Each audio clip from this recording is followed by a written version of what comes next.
इस बीच कंपनियों की उम्मीद से खराब नतीजे और महंगे वैल्यूएशन की वजह से भारतीय शेयर बाजार में विदेशी निवेशकों की बिकवाली का सिलसिला लगातार देखने को मिल रहा है और इसकी वजह से बाजार में गिरावट लगातार जारी है। मिड और small cap share bear zone में खिसकते हुए नजर आ रहे हैं। कोई भी शेयर या इंडेक्स अगर उच्चतम स्तर से 20% टूट जाता है तो इसे बियर जोन माना जाता है और उम्मीद से खराब तिमाही नतीजों की वजह से अक्टूबर से ही शेयर बाजार में बिकवाली का दबाव बना हुआ है। सितंबर तिमाही के बाद दिसंबर तिमाही में भी कंपनियों के नतीजे उम्मीद से खराब रहे हैं। कंपनियों की बिक्री और कमाई की ग्रोथ में लगातार गिरावट देखने को मिल रही है। सर, स्मॉल कैप और मिड कैप के भीतर की तस्वीर इस समय क्या दिखाई दे रही है? कितना गहरा जोखिम यहाँ पर दिखाई दे रहा है? आज थोड़ी बहुत रिकवरी ज़रूर देखने को मिली है, लेकिन जिस तरह की पिटाई हो रही है, ऐसे में आप कैसे देख रहे हैं मिड कैप और स्मॉल कैप शेयरों को? हाँ, बीएससी स्मॉल कैप का आंकड़ा देखिए 18% टूट गया। बीएससी मिड कैप करीब करीब 17 से 18% गिरा, यानी वो जो 20% की बात आपने जिस मार्क में कही उसके करीब करीब पहुंच रहा है, जहां से आप टेक्निकली किसी स्टॉक मार्केट को बेयर जोन में जाता हुआ पाते हैं। निफ्टी मिड कैप तो करीब 13 से 14% डिक्लाइन हुआ है। और इसकी दो बड़ी वजह है कि एक तो इनके वैल्यूएशन इनके फंडामेंटल से मैच नहीं करते थे और इसमें बड़ा में निवेशकों ने खासा निवेश किया था, तो बहुत सारी रैली, बहुत सारा यूफोरिया था और तेज बिकवाली भी इसमें दिखाई दी। और अगर आप देखो तो ग्लोबल फैक्टर्स, बिल्कुल जो पूरी दुनिया के फैक्टर्स हैं, खासतौर से डोनाल्ड ट्रंप की तरफ से जो लिए गए फैसले, अभी लिए जा रहे हैं फैसले, उनका असर बाजार के जो ब्रॉडर मार्केट है उस पर बहुत गहरा दिखाई दे रहा है। दूसरी तरफ भारत के फंड मैनेजर्स भी अब दूध का जला जो छाछ को फूंक फूंक कर पीने वाली स्थिति की तरफ है। कोटक ने कल अपनी एक वार्निंग में कहा कि स्मॉल कैप और मिड कैप स्टॉक्स में अभी फर्दर डाउन साइड आ सकता है और ज्यादा गिरावट हो सकती है। आज हमने रिकवरी हालांकि देखी, लेकिन जो फंडामेंटल्स हैं वो स्मॉल कैप और मिड कैप के पक्ष में नहीं है।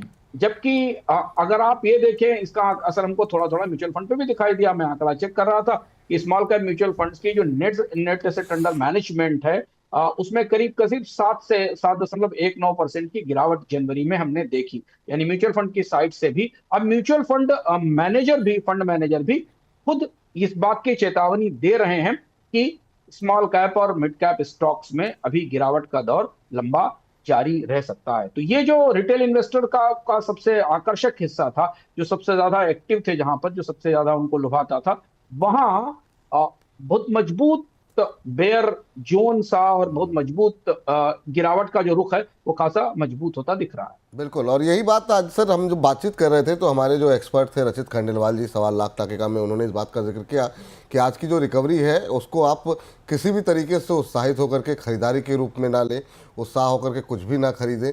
कल की एफआईएस की खरीदारी को देख करके भी आपको उत्साहित होने की आवश्यकता नहीं है। अभी बाजार में और ज़्यादा पेन और ज़्यादा गिरावट देखने को मिल सकती है। तो ये अब बिल्कुल आप सही कह रहे हैं कि अभी भी स्थिति ऐसी नहीं है। सर, ये भरोसा लौटेगा कब, कितना समय लगेगा और क्या वो स्थितियां होंगी जब रिटेल निवेशक जो है दोबारा छोटे मझोले शेयरों में दांव लगा सकेगा? देखिए, कहीं ना कहीं तो बाजार को उत्साह के बाद फंडामेंटल के पे बैठना पड़ता है ना। पखेरु भले छत छुओ तुम गगन की, धरा पर तुम्हें लौट आना पड़ेगा। तो मतलब पंछी कितनों उड़े, आकाश दाना है धरती के पास, तो वो उस धरती पे तो आना पड़ेगा फंडामेंटल्स में। अभी आज की स्थिति बीएसई स्मॉल कैप का जो पीई मल्टीपल है वो 29 पे है, और पिछले साल दिसंबर में जब हमने देखा था तो 34 पे था। तो इस पीई मल्टीपल पर कोई भी लॉजिक इन स्टॉक्स की वैल्यूएशन को एक सीमा से ज्यादा सपोर्ट नहीं कर सकता। बाजार में यूफोरिया है, रैली है, तो चीजें आगे जाती हैं। तो ये बाजार और स्टॉक्स अपने फंडामेंटल्स के बेस पर जाकर सेटल होंगे कहीं ना कहीं। और दूसरा ये था कि एक और चीज भीतर की समझने की जरूरत, जिसका जिक्र हमने किया, कि इस रैली को बड़ा बढ़ावा म्यूचुअल फंड भी दे रहे थे। म्यूचुअल फंड्स ने स्मॉल कैप फंड्स में खूब पैसा जुटाया था। पिछले अगर आप 6 महीने की एमपी की रिपोर्ट देखिए तो इनको खरीदने का मोमेंटम तो कौन बना रहा था? जो बड़ा पैसा लिए हुए, मनी बैग लिए हुए बैठे छोटा इन्वेस्टर तो 150 शेयर खरीदता था। स्मॉल कैप फंड्स में जो रिटर्न आ रहे थे, इसलिए स्मॉल कैप फंड्स और मिड कैप फंड्स में पैसा जा रहा था और वो इसकी खरीदारी कर रहे थे। तो ये जो आश्चर्यजनक वैल्यूएशन आपको दिखाई दिए स्मॉल कैप और मिड कैप में, इन्हें किसी न किसी समय तो करेक्ट होकर आना ही था। तो अब वो सच्चाई स्वीकार कर ली गई है, और इसलिए आने वाले समय में जो भी हमें मूवमेंट दिखाई पड़ेगा स्मॉल कैप और मिड कैप में, बिल्कुल जी वो स्टॉक स्पेसिफिक होगा। हमें ये नहीं दिखेगा कि ये वैल्यूएशन इस लेवल पे जाएंगे। अब यहां से बाजार कितना करेक्ट होगा पी किस लेवल पर जाकर टिकेगा, ये बाजार में डिमांड और सप्लाई के की परिस्थिति पर दिखाई देगा। लेकिन जी। दो डिसअपॉइंटमेंट बड़े हैं। एक डिसअपॉइंटमेंट है कि पी बहुत ज्यादा था। दूसरा डिसअपॉइंटमेंट ये है कि रिजल्ट्स बहुत खराब थे, जिस पर आपने जिक्र भी किया और हम लोग अभी अपने पिछले बोनस पॉइंट में चर्चा भी कर चुके हैं। और इसके कारण बड़े डाउनग्रेड्स आए हैं स्मॉल कैप और मिड कैप कंपनियों के इनकम के। और तीसरी चीज ये कि जो तेजी से मुनाफा कमाने के लिए भारतीय बाजार में विदेशी निवेशक पैसा लगा रहे थे, उन्होंने भी अपना हाथ पीछे खींचा है, क्योंकि अमेरिका में बॉन्ड यील्ड्स बढ़ रही हैं, मजबूत डॉलर है।